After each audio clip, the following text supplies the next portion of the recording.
मजा आया और मैं ये जो मजा है हिंदुस्तान के हर व्यक्ति को देना चाहता हूं। वाह क्या सीन है, वाह क्या सीन है।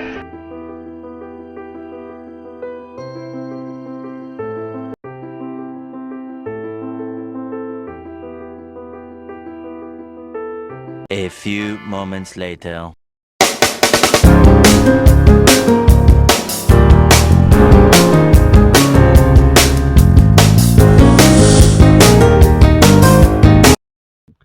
ನಮಸ್ತೆ.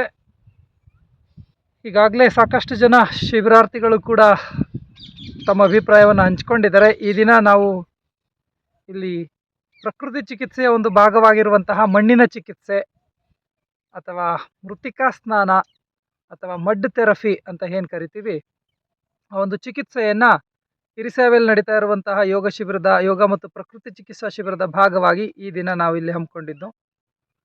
ಈ ಒಂದು ಚಿಕಿತ್ಸೆಯ ಉಪಯೋಗ ಏನಪ್ಪ ಅಂತ ಹೇಳಿದ್ರೆ, ಹೈಪರ್ ಟೆನ್ಷನ್, ಅಧಿಕ ರಕ್ತದೊತ್ತಡ, ವೆರಿಕೋಸ್ ವೆಯ್ನ್, ಚರ್ಮ ರೋಗ,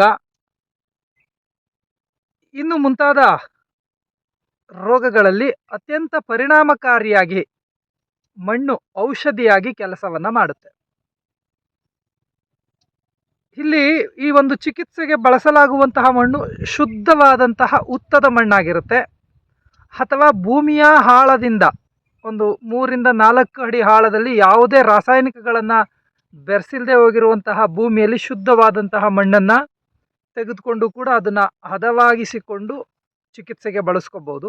ಇಲ್ಲಿ ಉತ್ತದ ಮಣ್ಣನ್ನು ಬಳಸಿ ಇವತ್ತಿನ ಚಿಕಿತ್ಸೆಯನ್ನು ಮಾಡಲಾಗಿದೆ. ಇದ್ರ ಜೊತೆಗೆ ಉತ್ತಿದ ಮಣ್ಣಿನ ಜೊತೆಗೆ ಇನ್ನು ಆ ಮಣ್ಣಿನ ಔಷಧೀಯ ಗುಣವನ್ನು ಹೆಚ್ಚು ಮಾಡಿಕೊಳ್ಳಿಕ್ಕೋಸ್ಕರ ನಾವು ಇತರ ಕೆಲವೊಂದು ನೈಸರ್ಗಿಕ ಪದಾರ್ಥಗಳನ್ನು ಕೂಡ ಅದರಲ್ಲಿ ಸೇರಿಸಿ ಚಿಕಿತ್ಸೆಯನ್ನು ಪಡೆಯೋದ್ರಿಂದ ಹೆಚ್ಚಿನ ಪ್ರಯೋಜನ ಆಗ್ಬೋದು. ಇವತ್ತಿನ ಚಿಕಿತ್ಸೆಯಲ್ಲಿ ನಾವು ಬಳಸಿರುವಂಥದ್ದು ತ್ರಿಫಲ ಚೂರ್ಣ, ಕಸ್ತೂರಿ ಅರಿಶಿಣ, ಹಸುವಿನ ಸಗಣಿ, ನಾಟಿ ಹಸುವಿನ ಸಗಣಿ ಮತ್ತು ಗೋಮೂತ್ರ ಮತ್ತು ಗಂಧದ ಪುಡಿ. ಇವು ಚರ್ಮದ ಆರೋಗ್ಯವನ್ನು, ಕಾಂತಿಯನ್ನು ಹೆಚ್ಚಿಸಲಿಕ್ಕೆ ಸಹಕಾರಿ ಮತ್ತು ತ್ವಚೆಯಲ್ಲಿರುವಂಥ ಇನ್ಫೆಕ್ಷನನ್ನು ಹೋಗಲಾಡಿಸ್ಲಿಕ್ಕೂ ಕೂಡ ಸಹಕಾರಿಯಾಗುವಂಥವೇ ಆಗಿದ್ದಾವೆ. ಸೊ ಆ ನಿಟ್ಟಿನಲ್ಲಿ ಈ ಒಂದು ಮಣ್ಣನ್ನು ಹದವಾಗಿಸಿಕೊಂಡು ಅದನ್ನು ನೀರಲ್ಲಿ ನೆನೆಯಿಸಿ ಅದನ್ನು ಮೈಗೆ ಪೂರ್ಣ ಲೇಪ ಮಾಡಿ ನಾವು 1 ಗಂಟೆ ಅಥವಾ 1.5 ಗಂಟೆಯ ನಂತರ ಸ್ನಾನವನ್ನು ಮಾಡೋದ್ರಿಂದ ನಮ್ಮ ತ್ವಚೆಯ ಆರೋಗ್ಯಕ್ಕೆ ಮತ್ತು ದೇಹದ ಆರೋಗ್ಯಕ್ಕೆ ಅತ್ಯಂತ ಪ್ರಯೋಜನಕಾರಿಯಾದಂತಹ ಚಿಕಿತ್ಸೆ. ಈ ಚಿಕಿತ್ಸೆಯ ಮಹತ್ವವನ್ನು ಅರಿತಿದ್ದಂತಹ ನಮ್ಮ ಪೂರ್ವಜರುಗಳು ಆಚರಣೆಯ ರೂಪದಲ್ಲಿ ಇವುಗಳನ್ನು ಆಗಾಗ ನಮ್ಮ ಅನುಷ್ಠಾನಕ್ಕೆ ತಂದ್ಕೊಳ್ತಾ ಇದ್ರು. ಅಂದರೆ ಯಾವುದೋ ದೇವರನ್ನು ಪೂಜೆ ಮಾಡಿ ಅಥವಾ ಉತ್ತಕ್ಕೆ ತಂಪೆರೆದು ಆ ಉತ್ತದ ಮಣ್ಣನ್ನು ಅರಿಶಿಣದ ಜೊತೆ ಮೈಗೆ ಲೇಪ ಮಾಡಿಕೊಂಡು ಸ್ನಾನ ಮಾಡಿಸ್ತಾ ಇದ್ರು. ಇದನ್ನು ಏನು ಕೆಲವರು ಬುದ್ಧಿಜೀವಿಗಳು ಅಂತ ತಮ್ಮ ತಲೆಯನ್ನು ತಾವೇ ತೆರೆದುಕೊಂಡಿರುವಂಥವರು ಇದನ್ನು ಮೌಢ್ಯ ಅಂತ ಹೇಳಿ ಅಪಪ್ರಚಾರ ಮಾಡಲಿಕ್ಕೆ ಶುರು ಮಾಡಿದ್ರು. ಆದರೆ ಖಂಡಿತವಾಗಿಯೂ ಅದು ಮೌಢ್ಯ ಅಲ್ಲ, ಒಂದು ಚಿಕಿತ್ಸೆಯ ಭಾಗವಾಗಿತ್ತು. ಅದ್ರ ಬಗ್ಗೆ ತಿಳುವಳಿಕೆ ಇಲ್ಲದಿದ್ದಂತಹ ಕೆಲವರು ಅವಿವೇಕಿಗಳು ಇದನ್ನು ಮೌಢ್ಯ ಅಂತೇಳಿ ಅಪಪ್ರಚಾರ ಮಾಡಲಿಕ್ಕೆ ಶುರು ಮಾಡಿದ್ರು. ಪ್ರಕೃತಿ ಚಿಕಿತ್ಸೆ ನಮ್ಮ ಮನೆ ಮಾತಾಗಿತ್ತು, ನಮ್ಮ ಜೀವನ ಪದ್ಧತಿಯ ಭಾಗವಾಗಿತ್ತು. ಸೊ ಇಂತಹ ಚಿಕಿತ್ಸೆಗಳನ್ನು ನಾವು ಮತ್ತೆ ಮುನ್ನೆಲೆಗೆ ತರಬೇಕಾಗಿದೆ, ಜನಸಾಮಾನ್ಯರಿಗೆ ಪರಿಚಯಿಸಬೇಕಾಗಿದೆ. ಸೊ ಆ ನಿಟ್ಟಿನಲ್ಲಿ ನಾವು ನಡೆಸುವಂತಹ ಯೋಗ ಮತ್ತು ಪ್ರಕೃತಿ ಚಿಕಿತ್ಸೆಯ ಭಾಗವಾಗಿ ಇಂತಹ ಮಣ್ಣಿನ ಚಿಕಿತ್ಸೆಗಳನ್ನು ಕೂಡ ಸಾರ್ವಜನಿಕವಾಗಿ ನಾವು ನಡೆಸ್ತಾ ಬರ್ತೀವಿ. ಇಲ್ಲಿ ನ್ಯೂನ್ಯತೆಗಳು ಏನಪ್ಪ ಅಂತ ಹೇಳಿದ್ರೆ, ಅಂದರೆ ಮಿತಿಗಳು ಏನಪ್ಪ ಅಂತ ಹೇಳಿದ್ರೆ, ಯಾರು ಅಸ್ತಮಾ ಸಮಸ್ಯೆಯಿಂದ ಬಳಲ್ತಾ ಇರ್ತಾರೆ, ಉಸಿರಾಟ ಸಂಬಂಧಿ ಸಮಸ್ಯೆಯಿಂದ ಬಳಲ್ತಾ ಇರ್ತಾರೆ, ಮತ್ತು ಓಪನ್ ಹುಂಡಿರುವಂಥವರು ಈ ಮಣ್ಣನ್ನು ಹಚ್ಚಬಾರ್ದು. ಇನ್ನು ಉಳಿದಂತೆ ಸೂಕ್ತ ಸಲಹೆ ಮತ್ತು ಮಾರ್ಗದರ್ಶನದಲ್ಲಿ ಈ ಒಂದು ಚಿಕಿತ್ಸೆಯನ್ನು ಎಲ್ಲರೂ ಕೂಡ ಪಡಿಬೋದು. ಇದು ವಿಶೇಷವಾಗಿ ಬೇಸಿಗೆಯ ಕಾಲದಲ್ಲಿ ತುಂಬ ಅಂದರೆ ತುಂಬ ಹೆಚ್ಚು ಪ್ರಯೋಜನಕಾರಿ, ದೇಹದ ಉಷ್ಣಾಂಶವನ್ನು ತಣಿಸಲಿಕ್ಕೆ ತುಂಬಾ ಸಹಕಾರಿಯಾಗುತ್ತೆ. ಮತ್ತು ನಮ್ಮ ಇಂಟರ್ನಲ್ ಆರ್ಗನ್ಸ್ಗಳು ಕೂಡ ಈ ಒಂದು ಚಿಕಿತ್ಸೆಯಿಂದ ಸ್ಟಿಮ್ಯುಲೇಟ್ ಆಗ್ತವೆ, ಸುಸ್ಥಿತಿಯಲ್ಲಿ ಇರಲಿಕ್ಕೆ ಸಹಕಾರಿಯಾಗುತ್ತೆ, ನಮ್ಮ ದೇಹಾರೋಗ್ಯವನ್ನು ಕಾಪಾಡುತ್ತೆ ಮತ್ತು ಜೀರ್ಣಶಕ್ತಿ ಹೆಚ್ಚುತ್ತೆ.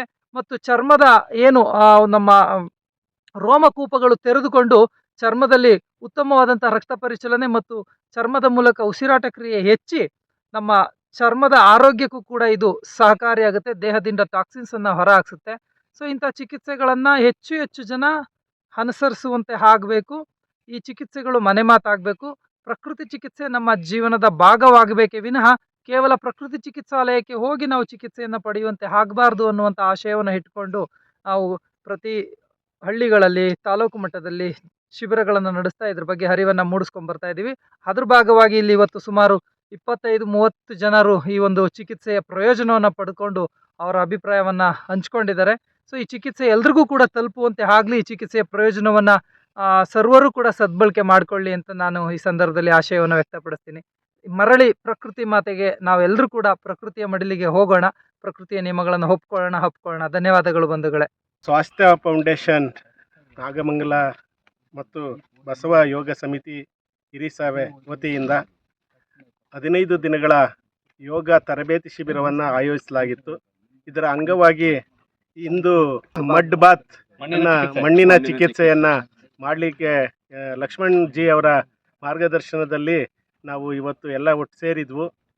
ಮಡ್ ಚಿಕಿತ್ಸೆ ನಮಗೆ ಏನೋ ಅಂದ್ಕೊಂಡಿದ್ವಿ, ಆದರೆ ಇವತ್ತು ಮಣ್ಣಿನ ಚಿಕಿತ್ಸೆ ಆದ ನಂತರ ನಮ್ಮ ಮೈ ಮೇಲೆ ಆಗಿರುವ ಬದಲಾವಣೆಗಳು ಮನಸ್ಸಿಗೆ ಮಾನಸಿಕ ಸ್ಥಿತಿಯನ್ನು ಗಮನಿಸಿದರೆ ಖಂಡಿತ ಇದು ತುರ್ತು ಅಗತ್ಯ ಇದೆ. BP ಶುಗರ್ ಇರ್ತಕ್ಕಂಥವ್ರು ಮತ್ತು ಇತರೆ ಚರ್ಮ ರೋಗಗಳಿಂದ ಬಳಲ್ತಾ ಇರ್ತಕ್ಕಂಥವ್ರಿಗೆ ತುಂಬ ಉಪಯುಕ್ತ ಅನ್ನೋದು ನಮಗೆ ಈಗ ನಾವು ಅನುಭವಿಸ್ತಾ ಇರೋದ್ರಿಂದ ಇದು ಭಾಳ ಉಪಯೋಗಕಾರಿಯಾಗಿ ಕಂಡು ಬಂದಿದೆ.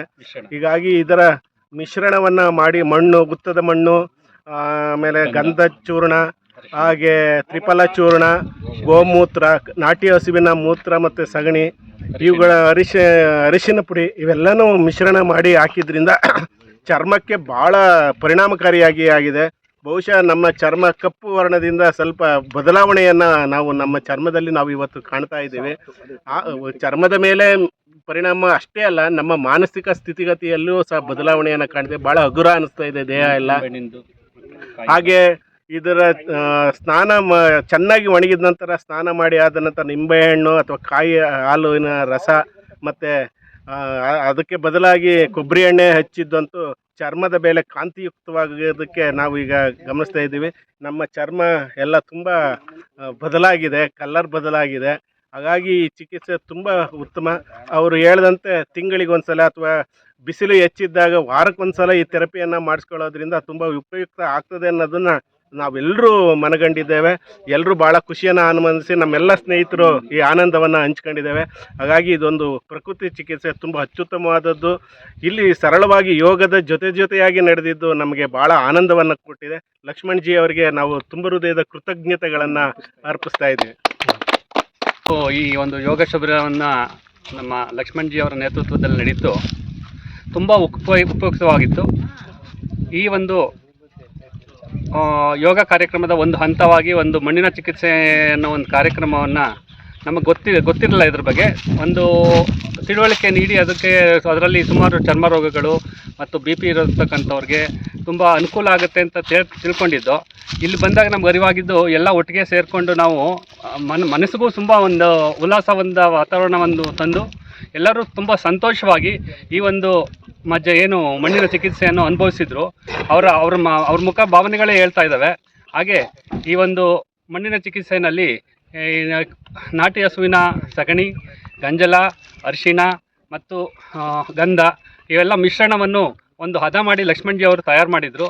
ಅದರ ಲೇಪನವನ್ನು ಅವರು ಎಲ್ಲರಿಗೂ ಹಾಕಿ 1-2 ಗಂಟೆಗಳ ಕಾಲ ಅವರನ್ನು ಬಿಸಿಲಿನಲ್ಲಿ ಬಿಟ್ಟು ನಂತರ ಸ್ನಾನ ಮಾಡಿದ ನಂತರ ನಿಂಬೆಹಣ್ಣಿನಲ್ಲಿ ರಸದಲ್ಲಿ ಎಲ್ಲನೂ ಮೈಗೆಲ್ಲ ಹಚ್ಕೊಂಡು ಮತ್ತೆ ಸ್ನಾನ ಮಾಡಿ ಅರಿಶಿಣ ಮತ್ತು ಕಾಯಾಲಿನ ರಸವನ್ನು ಮೈಗೆಲ್ಲ ಸವರ್ಕೊಂಡಾಗ ಒಂದು ಮನಸ್ಸಿಗಾದ ಆನಂದ ಹೇಳ್ತಿರೋದು. ಹೀಗೆ ಒಂದು ಉತ್ತಮವಾದ ಕಾರ್ಯಕ್ರಮವನ್ನು ಲಕ್ಷ್ಮಣ್ ಜಿ ಅವರು ನೆರವೇರಿಸಿಕೊಟ್ಟಿದ್ದಾರೆ. ನಮ್ಮ ಈ ಒಂದು ತಂಡದ ಪರವಾಗಿ ನಾವು ಅವರಿಗೆ ಕೃತಜ್ಞತೆಗಳನ್ನು ಅರ್ಪಿಸುತ್ತಾ ಈ ಒಂದು 2 ಮಾತುಗಳನ್ನು ಮುಗಿಸ್ತೇನೆ. ಧನ್ಯವಾದಗಳು.